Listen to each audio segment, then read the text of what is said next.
I'm Zach London with Island Plumbing, partner with Glenn. So this slide is just a little bit about what we do on a daily basis and also a little bit about my background. So on the first slide, as you guys noticed, it was a picture of me and my family when I was probably about 7 years old.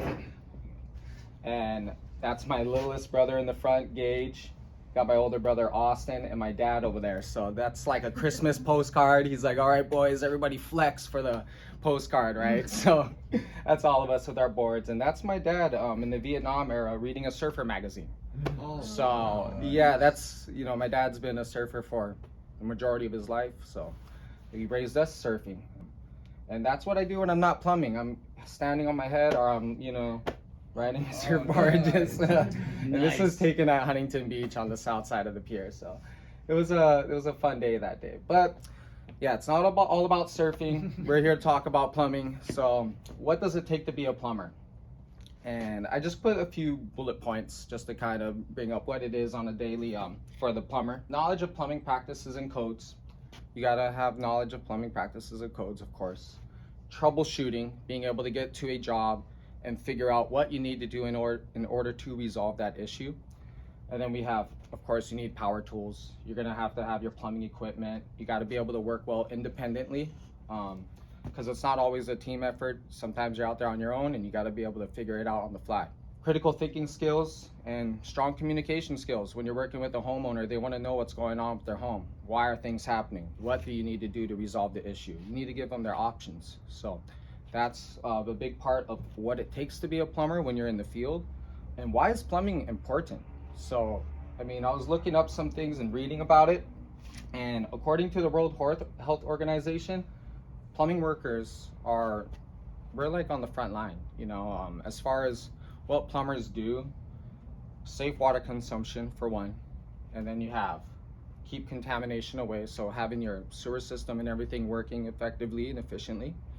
And then we have reducing water consumption. So now with plumbing, everything's about reducing water consumption. If you know, like toilets and showers, they all have restrictors and limits as to how much water you can use. And then we have hygiene, of course. So those are the main things with plumbing that I wanted to bring up to the group. And on the next slide, I have some pictures of some work I did. I think this one is from Simon. You referred me that job that was in Dana Point. Yeah. And so just some before and after pictures. They had a pressure regulator that was failed, high pressure coming into the home. They wanted to move around a gas line because they were putting a dryer and a washer stackable unit in a certain area that they wanted to have the gas line more accessible.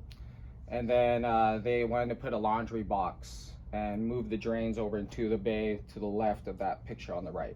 So on the next picture, you're gonna see that after work. So that's the shutoff valve with the regulator that I installed. We got the gas shut off for the dryer, and then moving everything over to that bay with the copper lines and the laundry and drain and everything. So that's how that all turned out. Tested the work, everything was working terrific. So homeowner was very happy and they're able to put the drywall up and get their laundry and everything situated. So that was a pretty good job. This one was a nightmare. This is for my aunt, and I never really like working on these kind of systems just because it's like opening up a can of worms. She lives in a home in Irvine that was built in the 80s. And she was having a leak and she was having gardeners come out, and because it was on her irrigation line, and she was having a bunch of landscapers come out. No one could figure out where this leak was coming from, and they kept telling her to call a plumber. So I went over there and I figured it out. Of course, it's under the concrete, so I had to jackhammer it and do all that and got it all exposed. And that's what I was doing Thursday and Friday all day. It was about, I think, 17 hours of labor in total to do this job, and I was doing it by myself, so yeah, it took a while. The next slide, you'll see how thin it is. It's like thinner than eggshells. Like, I don't even know why they use that material. It's very, very brittle. So that's after everything's dug up. I capped the line just momentarily so we can restore the water to the rest of the system. But then in the next slide, I believe I have all the repairs done. So instead of using that really thin material, I went ahead and put in Schedule 80. It's really thick, it's gonna last a long time. She won't have to worry about it. So went ahead and put that in.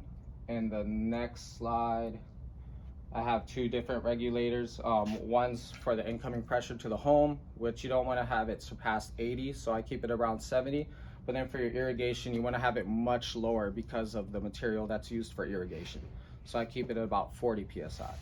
So that's a picture of that. And then, yeah, this is just a difference between material. Like if you look on the right, it's super thin. Then on the left, you got your regular Schedule 40, and then the gray pipe is the Schedule 80. So just thicker grade, better material, just kind of showing the difference between materials, like how important it is to use quality materials. And that's what that slide's kind of more or less about, and just some of the connections I made to that system once it was done. Yeah, I had the saw cut and jackhammer, all that. That was fun too. This picture, I just wanted to show what it's like when you're a plumber and you go to a house and you gotta, you're doing a water heater replacement, and what do? You gotta drain the water heater. But it's like impossible to drain it when it's so clogged up with all that sediment. So then you just end up having to go back to critical thinking. Okay, how am I gonna drain the water? And there's different ways we go about it. You can put pumps. There's, I can unscrew that, put in a ball valve, a full port one, and just open it up. But that's what I ended up doing in this situation. And then that's the water heater after I installed it. But this job right here was a fun one with AJ. Customer had a pinhole leak going on in the attic. Get there, we're like, okay, what's going on? Thank God they had access to the attic. So I crawled up there, noticed that the 1/2-inch line did have a leak, and it was spraying and it was causing a bunch of water damage. Hence why AJ was there as well. And yeah, so shut down the water, checked the pressure, got an idea of what was going on. So yeah, just cut out the part of the pipe that was compromised, and then went ahead and reattached with some type L copper and pro pressed it. And on the next slide, you'll see the repair. Or yeah, the repair's on the far right, and that's just a piece of pipe that was compromised in the middle. And so that was that project right there. Once that was done, then AJ could come in and go ahead and start with the restoration. So yeah, first things first when you're in that situation is fix the leak. So that's what I did. Next one, this is a job in Newport Beach. The homeowner had a few faucets that she wanted to have replaced. I mean, you can see the one on the left, it doesn't even have a handle. So she probably got tired of that. And I went ahead and removed the existing faucet and just put in a faucet that she provided. And yeah, I would say it's a lot more cleaner. And then this job was from a customer that I worked with for years. She owns a home down in Dana Point. This ended up being 2 water reroutes. One, she was having a slab leak. Went out there, detected the leak, found out what was going on. It was a manifold that was giving water to a fixture upstairs. So shut down the water, did the reroute, performed that one, and once that reroute was complete, she was like, you know what? I don't want my fridge where it is right now. I want my fridge on the other side of the kitchen, and I want a water source to it because she wanted her fridge had an ice maker and all that. So went ahead, rerouted the line to the other side of the kitchen, and I think I have the picture of that in the next slide. Yeah, it's on the other side of the kitchen, just attached to the existing system. Ran a line over to the other side and put in a little ice box right there, valve box right there for her. And yeah, that's how that project went. And that's just me, my brother, and Glenn. And just wanted to say thank you guys for listening to my presentation. And yeah. Any questions? Your brother works with you? Yeah, he'll work with me on occasions. Oh, yeah, okay. yeah. Yes. I have a question about the pipes that you use for your aunt's job. Mm-hmm. Is that like PEX piping? Or? No, that's PVC piping. Oh, PVC. Yeah. Piping. Mm-hmm. Okay. Yes. One comment. Mhm. You're a good nephew to do 17 Yes. hours for your aunt. Oh man, I'm telling you, that kicked my butt. Yeah. But yeah, definitely it was a challenge. But as long as my aunt's happy and everybody's cool, then I'm good. So. Well thought out, Yeah. yeah. I need to talk to you after the meeting about a little spa that I have at a rental property. Maybe what might need to be done. So Okay, yeah, kinda start my we can thinking. go over that. That's Yeah. no problem. Yeah. So can I just attach my garden hose to the bottom of my water heater and let the water go outside? You can, yes, and that's what I do typically if I'm able to do that. If I'm unable to do that, then at that point I My gotta. water heater's like really between two cabinets. And Got you. accesses. Yeah, that's what we do when we come over to the home. Even when we're flushing a water heater, that's essentially what you do. You put a water hose on the Do I turn it off first, or is it going to be an issue? So I'll leave it on for like a few minutes just to have that pressure to help blow out whatever's in there, and then afterwards I'll shut it off, disconnect the supply line, and then go ahead and let the tank fully drain out. Oh, Yeah. so I can't do it myself. 2 or 3 times. Yeah, it's part of your maintenance. Yeah, you want to do that at least once a year. I mean, we In have. 15 years, I haven't done it once. That's the thing. No, that's what happens. Everybody. I would say 95% of homeowners never maintain their water heater. Nobody does, and then they don't get the lifespan that they should get. So yeah, it's important every year to come out, flush your water heater, check that rod that's in the water heater. There's an anode rod. It's like an inferior metal that all the minerals that we have in our water will attach to. Instead of going onto the tank and rupturing the tank after time, it will attach to that anode rod and eat at that. So you check that rod when you're doing that flush, and if that rod looks like it's a skeleton, then at that point you know that you need to change it. So yeah. That's not the TP, the temperature pressure. No, that's just a safety mechanism in case it gets too hot or if there's too much pressure in the system. That's going to relieve all that pressure. So that's what that's for. Yeah. But I was just gonna say, so it's just a water heater flush, is that a service that you guys offer? Yeah. I think you just learned about. I know. Yeah. Yeah, that's just a yearly thing. So Yeah. Is there a new code on water heaters and a heat pump? Because I was in Laguna Beach last week and got sent home because we didn't call out, I guess, they didn't call out on the drawing a certain spec on the heat pump. I wonder if they're referring to like a recirculating pump. Yeah, I don't know. Yeah. Is that what it is? Air conditioning. Yeah, the recirculating pump, essentially what that is, it's like a lot of people experience this, especially with bigger homes where you have that fixture or that bathroom that just takes forever to get hot. Like you turn the water on and you're sitting there and it's minutes and you're just watching the water go down the drain, and then it takes a few minutes for it to get hot. So what you do is you take a line from that furthest point and you bring it over to that water heater, and then what you do is you install that recirculating pump, and it recirculates the water to the furthest point. That way, when you turn on the water, and you can set it on timer from like 6 to 9 in the morning if you're like an early riser, or when you get home from work, you have it on the timing system. So yeah, when you come home and you use the water at that time, the recirculating pump will be operating and you'll get instant hot water. And then that's with a standard water heater. You'll install a recirculating pump. But with the new tankless water heaters, they come with the pump integrated into the unit itself. So that's the cool thing with the newer tankless units. I got a question. Mm-hmm. So probably about, I don't know, 7 years ago, by a plumber that was in our group, Mm-hmm. we had Toto toilets put throughout the house. Mm-hmm. Well, the downstairs toilet, when you flush it, it sounds like an alien's going to come out of it now. It's making these, I gotta get it on tape, tape it, Mm-hmm. but it's making all these weird noises when you flush it. Can you imitate the noise?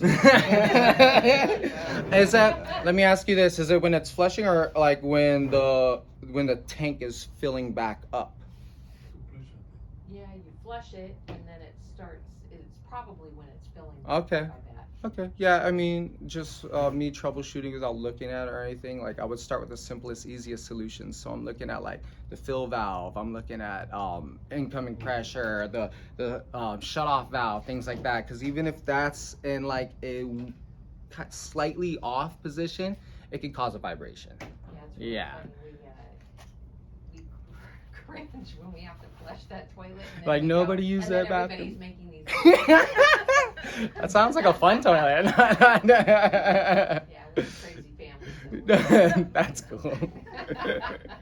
What's up? Can I ask a little bit about we're talking kind of like maintenance, like, you know, like flushing your water tank. Mhm. How about more like awareness in terms, or also about awareness, like what are some things just to kind of just be aware of as a homeowner, whether it's sounds, I mean, the obvious one is like leaks, because I'm sure everyone Right. has, or a lot of people have some kind of leak that just like, oh, that's just the leak that's been there for 3 years that we Right. just kind of ignore, but Right. so there's like the obvious stuff like a leak, and then maybe more like sounds, like if the Mhm. water heater. I know a couple years ago, I know that at my house we had it's like the water heater is like making some just like the house is shaking whenever you turn on the shower. Oh. We got that fixed pretty quick. Yeah.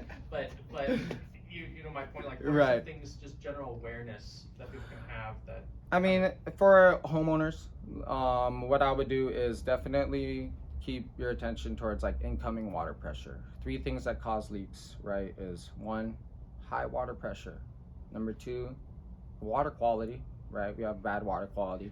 And then number 3, age. If you have an older home and you got bad water and high pressure, all these things will lead to leaks. So I would keep my eye on that.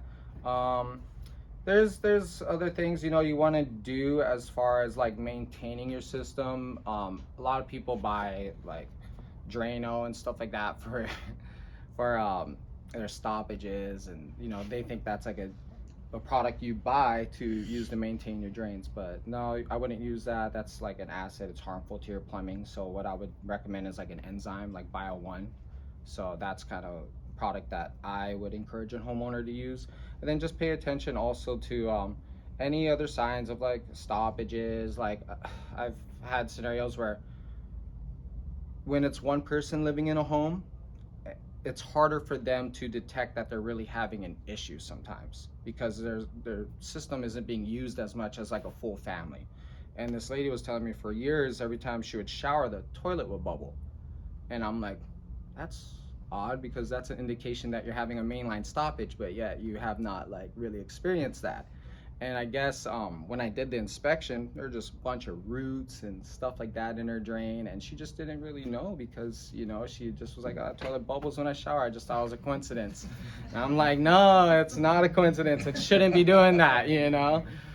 So there's things like that. And then I would say for homeowners, just things like that, just the small things. Anything that's more involved, you know, get a professional come out, look at it, and let you know what's going on. But I'd also say one other thing for a homeowner that's really important are those shut-off valves. Like shut-off valves are a big thing, because when you're in a situation where you got a leak and you can isolate that leak, you want to make sure that valve's in working order. You know, a lot of homeowners go over to that valve that they haven't touched in 20 years and go to crank it, handle breaks off, water starts spraying, and then they're panicking and they're running around. They're like, where's my main shut off? And they don't know where their main shut off. Then they're out in the street lifting lids up and shutting off their neighbor's water, and you know, they don't know what's going on. So like, yeah, in an emergency situation, you want to be able to shut the water off. So I would say make sure that your shut off valves are in working order, and that goes for every fixture: your toilet, your faucet, everything, that your washing machine, anything that requires water. Make sure that you have working shut-off valves. So that would be my recommendation. Same on the shut off, you have to make sure it works, because if you haven't used it in a long time, you turn it and it breaks. So me doing this as a profession for the past 10 years, if I see certain type of angle stops, I won't even touch them. Just because I know, and I've had that experience, you know, like being that rookie plumber, just, okay, yeah, let me shut the water off. Bah! What the heck? It's spraying, you know? So like, yeah, it's just so important to have that shut off. Yeah. And I don't like gate valves. I like ball valves or quarter turn valves. Yeah. Yeah. So you can do a maintenance service call to a homeowner like me that tests that Yeah. and my service my water heater. Yeah, what I do when I do a home inspection is things like that. Like I'll come in, I'll look at the water heater, I'll check the age of it, and then we will check water pressure, we'll look at the angle stops, make sure all that's in working order, and just do like an all-around home inspection. And then if there's anything that I notice of concern, I'll bring that to the homeowner's attention, and then just kind of go from there. So that's kind of what the process of like a home inspection is. Yeah, was there any other questions? Thank you. Yeah, thank you guys. fantastic.